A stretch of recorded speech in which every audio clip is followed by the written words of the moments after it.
Hello everyone, my name is Devki and I am from Raj International School, and today we will study about pronouns. What are pronouns and why are they used? आज हम पढ़ेंगे कि pronouns क्या होते हैं और उनको क्यों यूज किया जाता है. But before studying about pronouns, I want to show you an example. So over here I have written some sentences. यहाँ पे मैंने कुछ sentences लिखे हैं और इन सेंटेंसेस में मैं अपनी फ्रेंड इंदु के बारे में बता रही हूँ.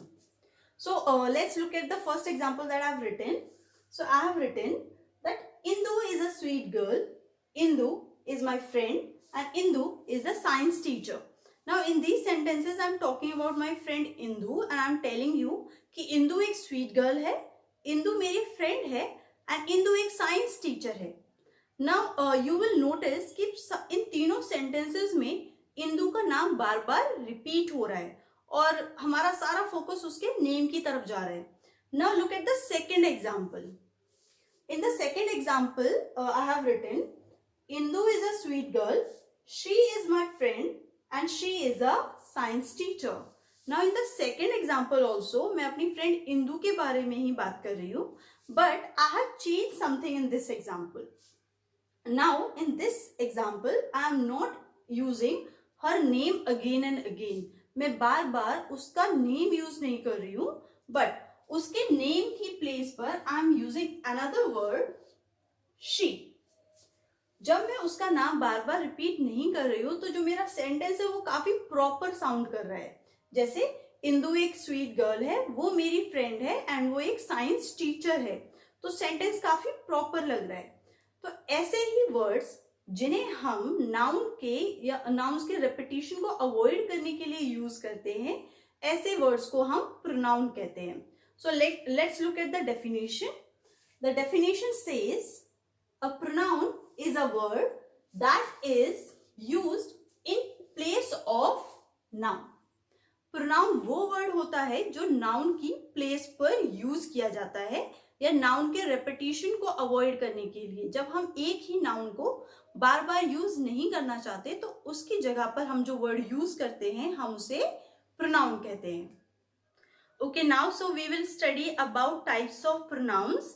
In grade 5 we will study just about 5 types of pronouns, and in grade 6 we will study about 8 types of pronouns. So over here I have written all the 8 types of pronouns. So let's see which are they. We have personal pronoun, interrogative pronoun, relative pronoun, reflexive pronoun, emphatic pronoun, demonstrative pronoun, indefinite pronoun and possessive pronoun. Now we will study about all these types of pronouns in detail, and as I said that grade 5 students will study just about these 5 types of pronouns. So let's see what these pronouns are. Okay, so now let's look at the first type of pronoun. Personal pronouns are the pronouns that take the place of persons or things. Personal pronouns वो words होते हैं जो किसी एक sentence में किसी person का या किसी थिंग के नेम को रिप्लेस करते हैं. And in personal pronoun we use the words like I, we, you, he, she, it, they, him, etcetera. Let's look at the examples. In the first example I have written that Rahul lives in Delhi. Now यहाँ पर मैं राहुल के बारे में बात कर रही हूँ जो दिल्ली में रहता है. Now the same sentence I have written, and over here also I am talking about Rahul only. इस सेंटेंस में भी मैं राहुल के बारे में बात कर रही हूँ, बट यहाँ पे मैंने राहुल के नेम को ही के साथ रिप्लेस किया है. So the word he is a personal pronoun because वो एक पर्सन के नेम को रिप्लेस कर रहा है. Then I have Veena came late. Now in this sentence I am talking about a girl, और यहाँ पर मैंने सेम सेंटेंस में उसके नेम को वर्ड शी से रिप्लेस किया है, तो she is a personal pronoun. Now as I told you that it is also a personal pronoun. Now it is used for non living things, animals और babies. Look at the third example. I had a blue cap. Now in this sentence I am basically talking about a cap which is a non living thing. तो जब मुझे इस non living thing को replace करना होगा सो I will use the word it. and it is also a personal pronoun. Then the fourth example, Rahul and Reena want your number. Now in this sentence I'm talking about two persons. So for plural we use the word they, which is also a personal pronoun.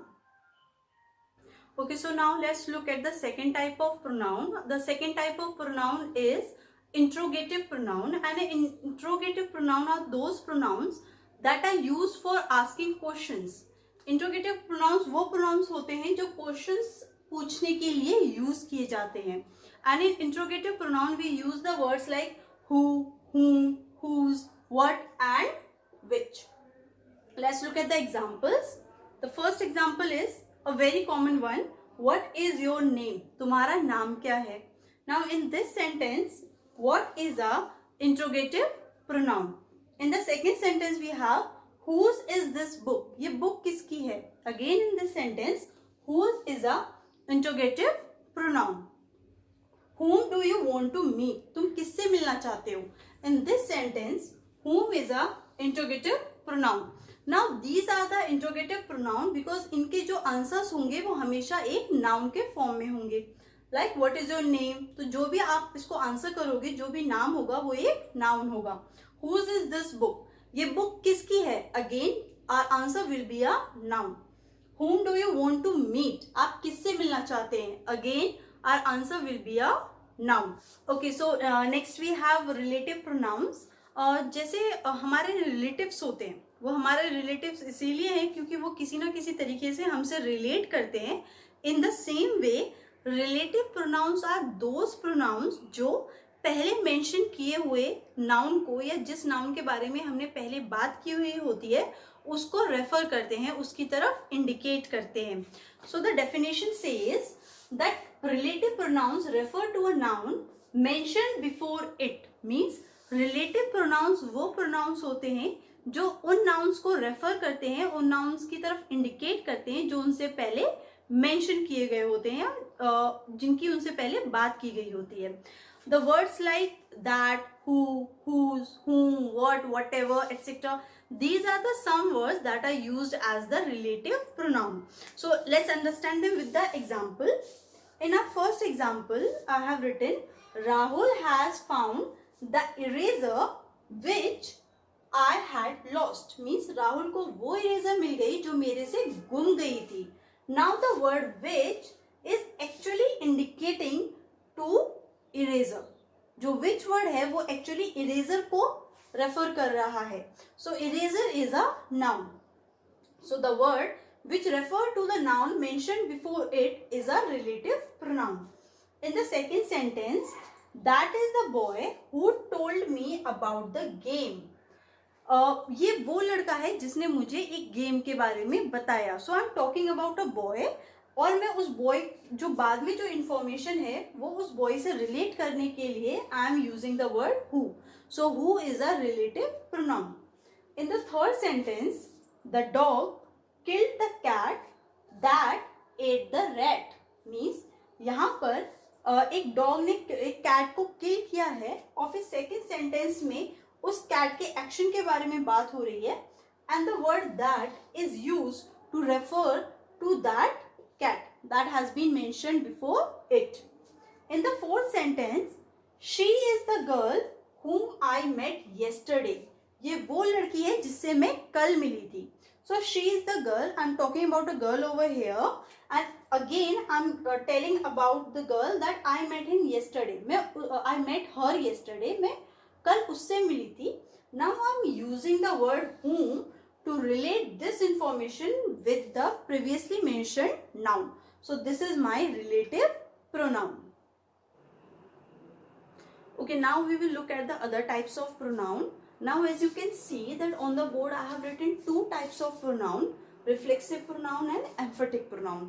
मैंने इन दोनों types of pronoun को एक साथ इसीलिए लिखा है because ये दोनों ही pronoun सेम टाइप के वर्ड्स को यूज करते हैं. तो जब हम सेंटेंस में वो सेम टाइप के वर्ड्स देखते हैं तो हम डिफ्रेंशिएट नहीं कर पाते वो as a reflexive pronoun use हुए हैं या फिर as a emphatic pronoun use हुए हैं. सो मैं आपको इन दोनों को एक साथ समझाऊंगी सो दैट आप इन दोनों का डिफरेंस समझ सको. Now first we will understand the reflexive pronoun. Reflexive pronoun को मैंने 2 पॉइंट में लिखकर आपको समझाया है. The first point says that these are the pronouns in which are used as the object of the verb.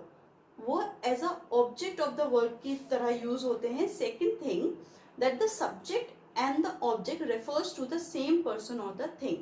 जो सेंटेंस का subject और ऑब्जेक्ट होता है वो एक ही पर्सन या एक ही चीज के बारे में बात कर रहा होता है. नाउ हम इन दोनों पॉइंट्स को एग्जाम्पल की हेल्प से समझेंगे. और the first example, the children hid themself. Now in this sentence, our hid is a verb. बच्चों ने खुद को छुपा लिया. अब जो बच्चे हैं उन्होंने एक काम किया है और वो काम उन्होंने अपने ही ऊपर किया है. तो जो वर्क है उसका जो ऑब्जेक्ट है वो भी वो खुद है क्योंकि वो काम उनके ऊपर हो रहा है. सो जो हमारा वर्ब है उसका जो ऑब्जेक्ट है वो है themselves. So our themselves is a reflexive pronoun. और यहाँ पे themselves और children वो दोनों एक ही पर्सन मीन्स बच्चों की ही बात कर रहे हैं. सेकेंड एग्जाम्पल, ही हर्ट हिमसेल्फ. उसने खुद को हर्ट किया. तो यहाँ पे जो हमारा सब्जेक्ट है और जो हमारा ऑब्जेक्ट है वो सेम पर्सन की बात कर रहा है. सेकेंड थिंग, जो हमारा वर्ब है हर्ट उसका ऑब्जेक्ट है हिमसेल्फ मीन्स जो वर्क है वो इसके ऊपर हो रहा है. So that's why it is a reflexive pronoun. Same in the third sentence, the dog has hurt itself. Dog ने खुद को हर्ट किया. अब हमने डॉग के लिए इटसेल्फ यूज किया है क्योंकि मैंने आपको पर्सनल प्रोनाउन में बताया था कि नॉन लिविंग थिंग्स, एनिमल्स या बेबीज होते हैं उनके लिए हम प्रोनाउन इट का यूज करते हैं, इसलिए उसका रिफ्लेक्सिव प्रोनाउन इटसेल्फ है. So this is our reflexive pronoun. इन सारे रिफ्लेक्सिव प्रोनाउन में एक चीज कॉमन होती है वो कि वो हमेशा वर्ब के बाद यूज किए जाते हैं. Now let's look at the emphatic pronouns. Emphatic pronouns are use to emphasise on the subject of the sentence. जो हमारे एम्फेटिक प्रोनाउंस होते हैं वो जो भी सेंटेंस का सब्जेक्ट होता है जिसके बारे में बात की जा रही होती है उसको एम्फसाइज करने के लिए यूज किए जाते हैं.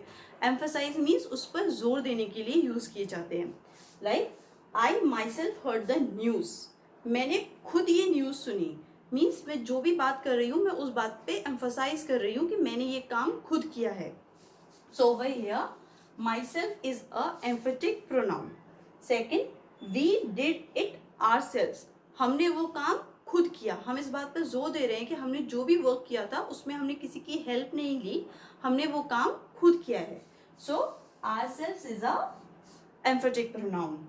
Third sentence, she herself made it. उसने वो चीज खुद बनाई थी. मीन्स वो इस चीज पर जोर दे रही है कि वो चीज उसने खुद की है, उसने किसी की हेल्प नहीं ली है. सो over here herself is a emphatic pronoun. Now how to differentiate between the emphatic pronoun and the reflexive pronoun? Reflexive pronoun हमेशा verb के object की तरह यूज किए जाते हैं मीन्स verb के बाद आते हैं. बट emphatic pronoun verb के बाद नहीं आते.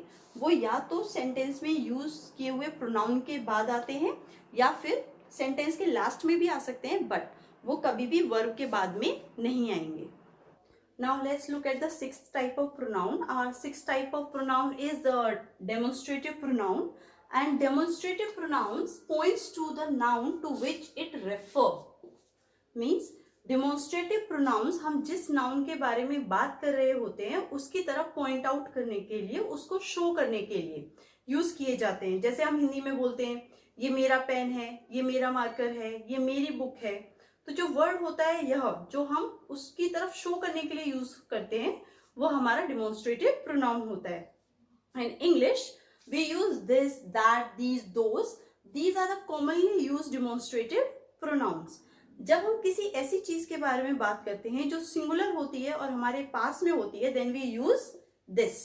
बट अगर हम ऐसी चीज के बारे में बात कर रहे होते हैं, चीज या कोई पर्सन हो जो दूर हो और सिंगुलर हो देन वी यूज दैट. और अगर वही पर्सन या थिंग प्लूरल हो और पास में हो देन वी यूज दोज. और अगर वही चीजें दूर हो then we use those. Let's look at the example.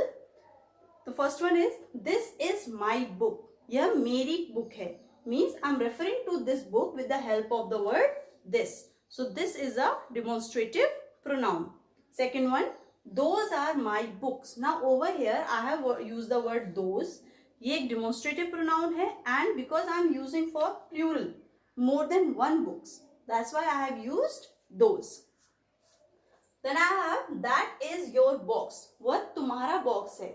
Now I'm talking about a box जो थोड़ी सी दूर far away place पे रखा हुआ है और singular है. So I have used the demonstrative pronoun that. And for the shoes that are kept at the far away place and are plural, so I have used the word those. Okay, now next we have indefinite pronouns. So let's look at the definition.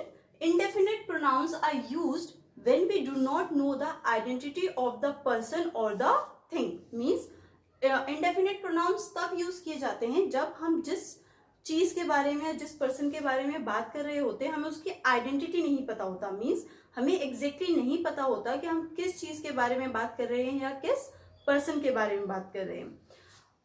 Indefinite pronounce में हम सम, many, all, somebody, others इस type के words use करते हैं. सो let's look at the examples. Somebody has taken my watch. किसी ने मेरी watch ले ली है. अब मुझे एग्जैक्टली नहीं पता कि मेरी वॉच किसने ली है. That's why I have used the word somebody. Means किसी ने ले लिया. So over here somebody is a indefinite pronoun. Then nobody came. कोई भी नहीं आया. यहाँ पर मैंने किसी को स्पेसिफिकली नहीं बोला है उसके नाम लेकर ये नहीं आया, ये नहीं आया. I am just in general I am saying nobody came. Means कोई भी नहीं आया, कोई स्पेसिफिकेशन नहीं है. That's why it's a indefinite pronoun. Last we have all are good. Means सब अच्छे हैं. So over here again मैंने कोई स्पेसिफिकेशन नहीं दिया है कि मैं किसके बारे में एग्जैक्टली बात कर रही हूँ. मैं इन जनरल सबकी तरफ पॉइंट आउट कर रही हूँ. And I have used the word all. So it is also a indefinite pronoun. So now this is our eighth and the last type of pronoun, and the name of the pronoun is possessive pronoun. Let's understand first what is the meaning of possessive.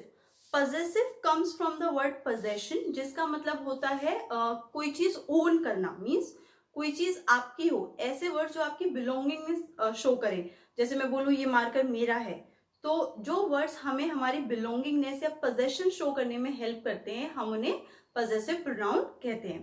As the definition says that possessive pronouns are used to show possession. Means जो words अपनी belongingness, ownership show करने में help करते हैं हम उन्हें possessive pronouns कहते हैं. Words like mine, yours, his, hers, theirs, ours, ये वर्ड्स हम as a possessive pronoun use करते हैं. So our first example is this book is mine. ये बुक मेरी है. Now in this sentence mine is possessive pronoun. Second example, this pen is yours. ये pen तुम्हारा है. So in this word, in this sentence, yours is a possessive pronoun. Last one, those toys are hers. ये toys उसके हैं. तो मैं उसकी belongingness show करने के लिए I am using the word hers. So over here hers is a possessive pronoun. Now आप बोलोगे कि यहाँ पर this and those ये भी तो pronouns हैं. नहीं, ये pronouns नहीं है because इनके just बाद एक noun write किया गया है. हम कभी भी pronoun के just बाद में noun use नहीं करते. In the same way these are possessive pronoun because इनके बाद कोई भी noun हमने write नहीं किया है. Over here these are not noun pronouns. These are used as the adjective. Generally बच्चे इस चीज में कंफ्यूज हो जाते हैं कि अगर हमने सेम वर्ड दिए हैं, दिस भी है और माइन भी है, तो दे थिंक कि यहाँ पे दिस भी हमारा डिमोन्स्ट्रेटिव प्रोनाउन है. बट ये यहाँ पर डिमोन्स्ट्रेटिव प्रोनाउन नहीं है because it is followed by a noun. और प्रोनाउंस कभी भी नाउन के जस्ट पहले यूज नहीं किए जाते. आई होप अब आपको प्रोनाउंस अच्छे से समझ आ गए होंगे. You can watch the video again अगर आपको कहीं पर भी डाउट है, or you can just note down all these points somewhere so that you can easily revise them. Now by the time we come back again with another video, bye bye and take care.